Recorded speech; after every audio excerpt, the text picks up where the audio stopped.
C'est l'histoire d'une dame, une Camerounaise, qui est venue au Canada avec son mari. Et puis, non, elle est arrivée avant. Elle est arrivée avant et puis elle a fait venir son mari 5 ans après. Et il se trouve que le monsieur, avant de venir, il a fait 2 enfants là-bas. Elle dit avec son ex. On va vérifier si c'est vraiment son ex. Il a fait 2 enfants avec la dame qu'il a laissée au Cameroun. Elle n'était pas informée. Quand le monsieur est arrivé, il a obligé, selon ce qu'elle dit, qu'il a obligé à faire un compte conjoint. Maintenant, de ce compte conjoint-là, lui, il enlève l'argent et puis il envoie à sa femme son ex qu'il a laissé au Cameroun. En plus de ça, il est retourné en vacances, il allait engrosser l'autre qui est là-bas. Donc du coup, il a 3 enfants avec son ex qui est au Cameroun et puis il a 3 enfants avec elle ici. Mais comme si ça ne suffisait pas, il a encore 3 maîtresses dans la ville de Montréal, parce qu'ils sont à Montréal. Il a encore 3 enfants. Et quand elle se... 3 maîtresses, pardon. Et quand elle se plaint, il la bat. Donc, elle se demande qu'est-ce qu'elle va faire, parce qu'elle ne veut pas appeler la police contre son mari, pour ne pas que la famille dise qu'elle a fait venir son mari au Canada, et puis elle est venue l'enfermer et tout ça là. Donc, elle ne sait pas trop quoi faire. Ma chérie, un tel monsieur-là, tu as quel avenir avec lui? Parce que quelqu'un même là, qui ne se soucie pas de son existence là, qu'est-ce qu'on peut faire pour lui? Tu viens au Canada, ta femme te fait venir, vous avez 3 enfants. Avec une autre là-bas, on ne sait même pas si c'est vraiment ton ex. Est-ce que tu as dit la vérité à la dame? Peut-être celle qui est là-bas, là, c'est ton épouse. C'est elle qui est ta véritable épouse. Maintenant, comme tu as entendu parler du Canada, venu au Canada, tu as profité et puis tu es venu profiter de la dame, de sa naïveté. Tu vis au Canada, mais ton esprit en Afrique. En réalité, ta véritable femme, c'est celle que tu as laissée en Afrique.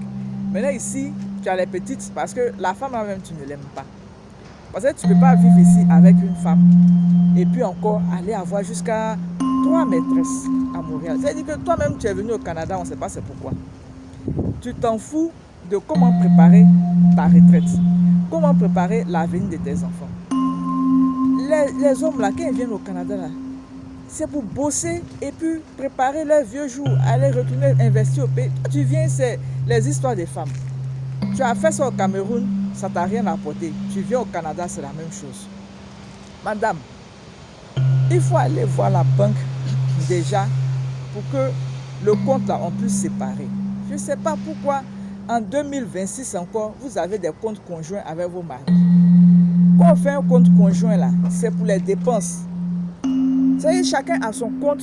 Et puis maintenant, si vous voulez faire un compte conjoint, vous faites le compte conjoint, vous mettez les dépenses qui passent ensemble, soit pour payer un logement, soit pour payer les factures.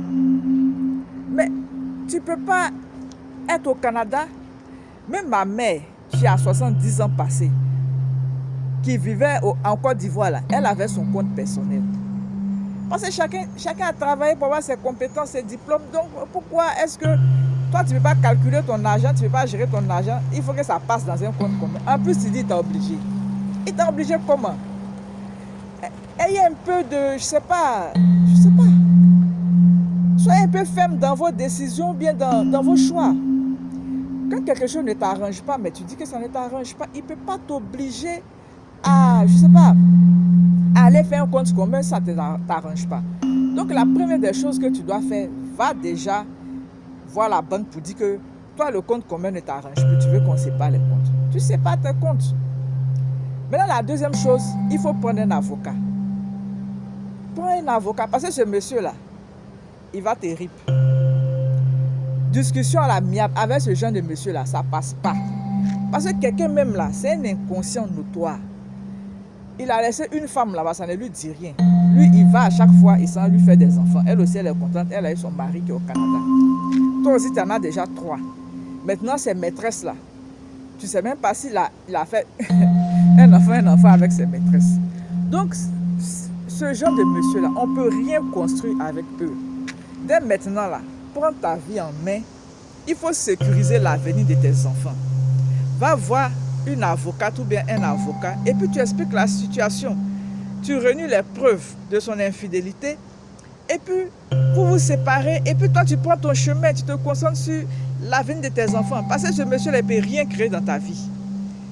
Il ne peut rien créer dans ta vie. Ça, c'est pas ça qu'on appelle mariage. Ça, c'est pas mari.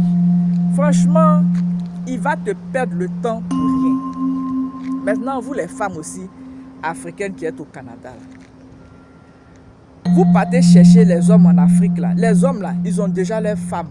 Quand ils attendent que vous venez du Canada, là, ils sont capables même de s'attendre à ces femmes-là. Pour dire que... ils vont dire à ces femmes-là que la dame, là, elle va nous faire partie, nous tous, au Canada. C'est parce qu'on n'a jamais vu. Et ils sont tellement patients. Vous allez faire tous les papiers. Vous allez venir. Quand il aura tous ses papiers en règle, il retourne soulever sa femme et ses enfants qu'il a laissés là-bas. Et puis eux viennent et puis on te met de côté. Toi, tu as juste servi de passeport, en quelque sorte, ou bien de visa pour venir au Canada. Donc, soyez un peu lucide. Prends quelqu'un qui est déjà ici, que tu connais sa situation. Mais tu vas aller chercher quelqu'un qui est là-bas. Toi, tu as fait 5 ans au Canada. Tu vas laisser un monsieur en Afrique. Et puis toi, tu penses que lui, il est là-bas, il t'attend quoi. Genre parce que tu es canadienne. Mais lui, il s'en fout de ça. Je ne sais pas comment vous réfléchissez. Maintenant, tu dis non, tu ne sais pas ce que tu as fait. Comment tu penses que tu vas faire? Prends la décision qu'il faut. Toi-même, quand tu regardes là, il y a quel avenir dans cette relation-là? Il n'y a pas d'avenir. Le monsieur même ne te considère pas.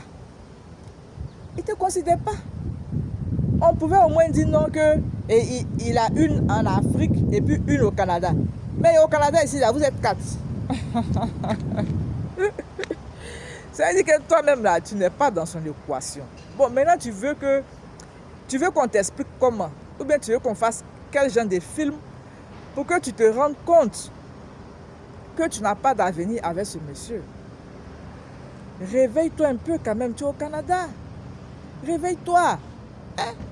Si tu t'es battu jusqu'à ce que tu arrives au Canada ici, là, ce n'est pas un homme qui va te ruiner. Parce que si tu ne fais pas attention, il va vider le compte et puis il va partir s'asseoir en Afrique là-bas. Parce que lui, décidément, le Canada, ça ne lui dit rien. Parce que les hommes qui sont concentrés au Canada ici, là, ils n'ont pas 3 maîtresses. Aïe! Moi-même, je suis étonné, quoi. C'est-à-dire que vous êtes infidèle au pays là-bas. Vous faites la bordellerie là-bas. Vous venez au Canada, vous avez le temps pour faire la bordellerie. Moi, les hommes que je connais au Canada, là, ils sont tellement concentrés sur le travail que leur corps même là ne répond plus. Bon, toi, tu fais comment pour satisfaire 3 filles dans Montréal, là? C'est quoi tu fais? Non, vraiment. Tu dis que quand on vous écoute même là, est-ce ce monsieur-là, il ne va pas préparer son avenir. Quand il sera vieux, il va retourner au Cameroun. Il va aller s'asseoir pour boire les bières là. Et puis, il va faire pitié comme ça. Et puis, les gens vont dire non, que ses enfants sont au Canada, sa femme l'a chassé du Canada. Toi-même, tu as fait quoi et puis on t'a chassé? Il faut que vous preniez conscience dès maintenant que les enfants de cette génération-là, si tu n'as rien fait pour eux, ils ne feront rien pour toi. Ça seulement, vous devez retenir. Si vous n'avez pas préparé votre retraite là, ne comptez pas sur vos enfants. Hein. Dis non que j'ai fait 6 enfants, personne ne s'occupe de moi. Toi, tu as préparé ta retraite. Est-ce que tu as bâti ces enfants-là? Tu as construit quoi pour eux?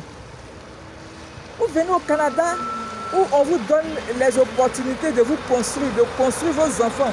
Pour que demain là, ces enfants soient une fierté pour vous. Vous venez là, c'est fesses. C'est fesses. Mais vraiment, l'Africain, c'est pas la peine. On peut être aussi inconscient que ça. Moi, je suis dépassé, quoi. Tu es venu au Canada pour avoir 3 maîtresses. Mais ça, c'est vraiment... Non. Fallait rester en Afrique. Tu es venu faire quoi? Tu es venu faire quoi? Vraiment, c'est pas la peine. Inconscient jusqu'aux os. Et ça, demain, tu vas accuser les pauvres sorciers. Non, ce sont les sorciers de ma famille. C'est mon oncle paternel, c'est mon oncle...